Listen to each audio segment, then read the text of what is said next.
In the midnight glow where the stars align, we lose ourselves in the rhythm divine.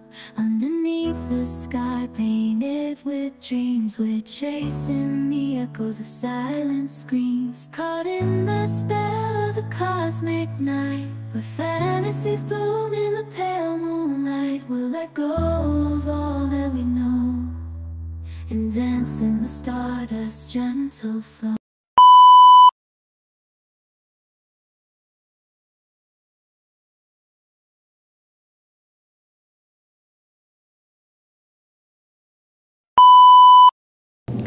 For today's video, mga pang-reaction tayo sa Franjoy. No? Madaming issue sa Franjoy bago magsimula ito. At maraming ayaw, maraming gusto. Kaya bago natin panoorin ang video, pasalamatan muna natin ang ama ng Kalingap, Bal Santos Madugbang, at Edna Vlog, Kalingap Rab, Kalingap Ido, Jack Primatubang, charity vlogger sa buong mundo na tumutulong sa ating kababayang mahirap. At nandyan din po ang reactors kay Boys at mga kasama naming reactors sa KSSG. Supportaran natin mga Kalingap. At yung link ko doon, yung kalimutan, Jasmine05 channel. Kung hindi ka pa nakasubscribe sa aking channel, please subscribe and click the notification bell para update ka sa aking mga video na ina-upload mga Kalingap. Ito lang ang masasabi kong mga Kalingap, panoorin mo na ang video bago mag-commento para alamin talaga kung ano ang nilalaman ito. Tara na mga Kalingap, panoorin natin video sa Franjoy. Pero sobrang mainit-init pa ito mga Kalingap kasi maraming issue talaga. Kaya panoorin natin itong video. Tara, let's go. 1, 2, 3, go.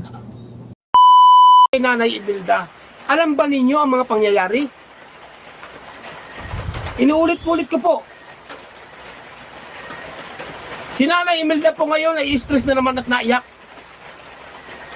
Baka maulit na naman nung nakaraan na halos binabantay na namin si Nanay Imelda.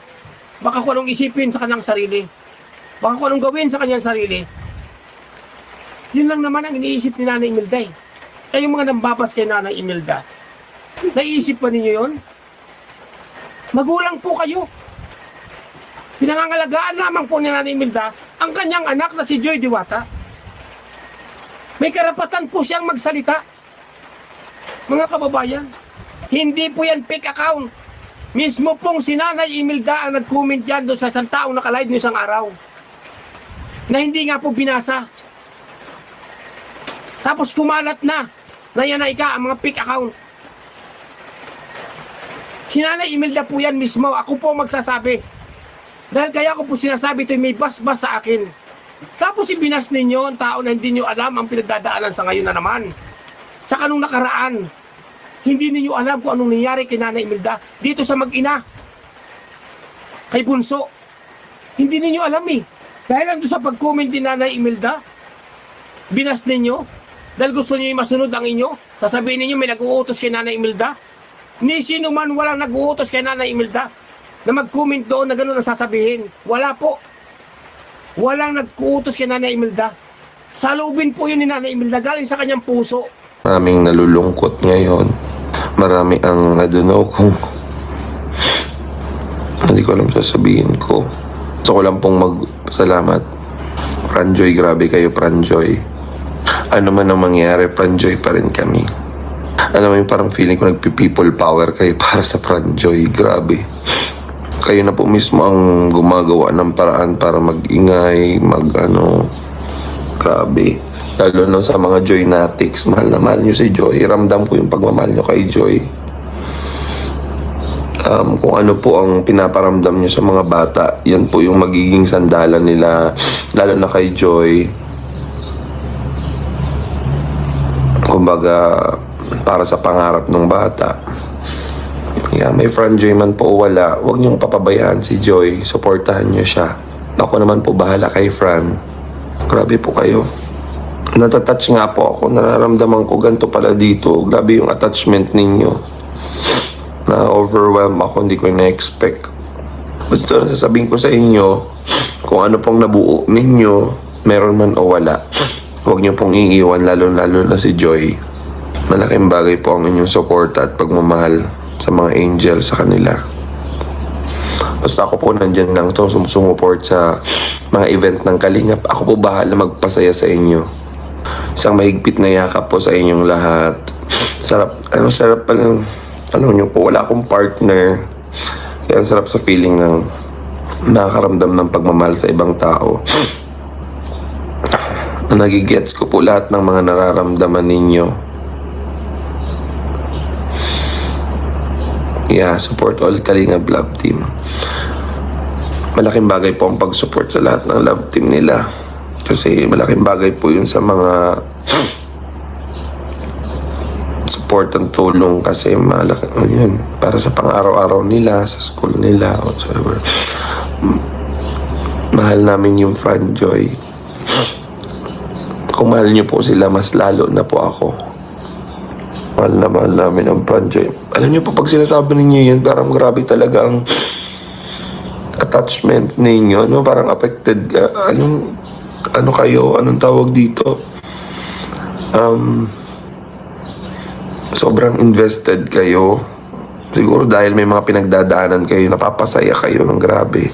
Dami nagmamahal sa Franjoy. Sadyang may mga pinagdadaanan lang ang iba. Yeah, kapit lang po. Kahit parang malabo na ang Franjoy, still hoping pa rin po. Ang Franjoy yung buhay namin. Grabe kayo. Alam niyo po yung parang magjowa na feeling. Yung pakiramdam na okay, magjowa na tayo tapos ilang araw hiwalay na.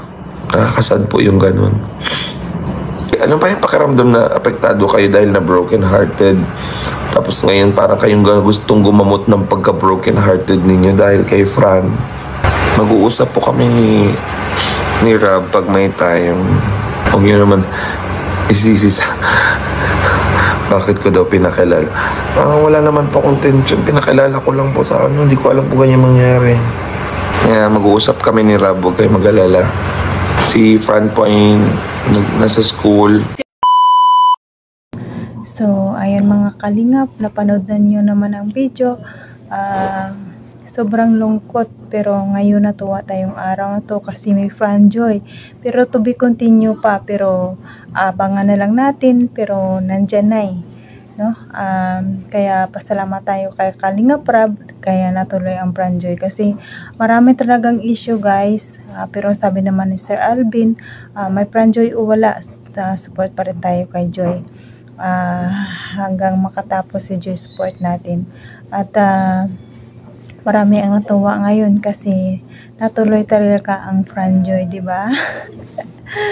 Ang init-init ng mga usapan at ang pag-comment ni Nanay Milda sa live na nagbigay ng sari-saring mga komento, mga issue, no. Maraming galit sa kanya, wag niyo iba si Nanay Imelda, no. Kawawa naman siya. Talaga kung kayo ang nasa kalagayan niya, anak niya yun, kailangan yung protektahan.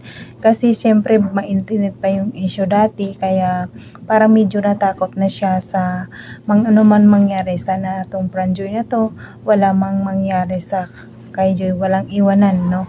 Napakasakit kasi yun sa ina na ganun ang mangyari, no. Talagang respetuhin natin si Nanay Imelda, wag natin i-bash, no. Si Kuya Andy na mismo nagsabi na wag naman natin i-bash kasi nakakawawa naman, matanda na yun, kaya good vibes lang tayo, no.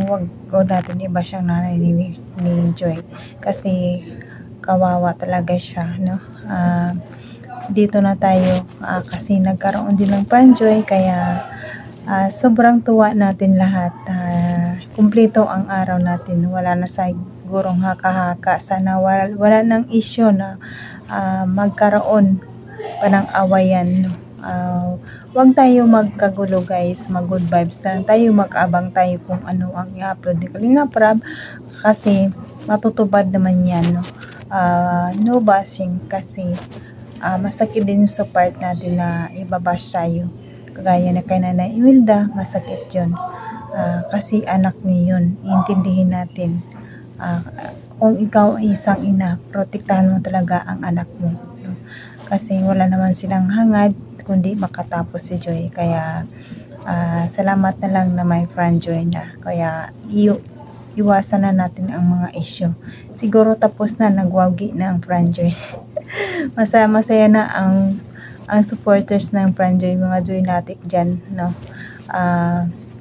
supportaran na lang natin si Joy hanggang siya makatapos, no? Ayan, kalingap, hanggang dito na lang ang ating reaction. Sana supportaran nyo pa rin ako sa next video ko. At salamat sa silent viewers, mga viewers na nandyan palagi. Salamat sa mga sponsor, big sponsor nandyan palagi sa Kalingap. Maraming salamat. At sa mga ka-OFW ko, mag-ingat tayo kung saan man tayo naroroon. Enjoy your life habang tayo nabubuhay. Bawal ma-stress. Good vibes lang tayo. Kaya magpasaya tayo, no? Ingatan natin ating sarili kasi malalayo tayo sa ating pamilya. Kaya hanggang dito na lang mga Kalingap. God bless sa inyong lahat and God bless mga Kalingap. Bye bye.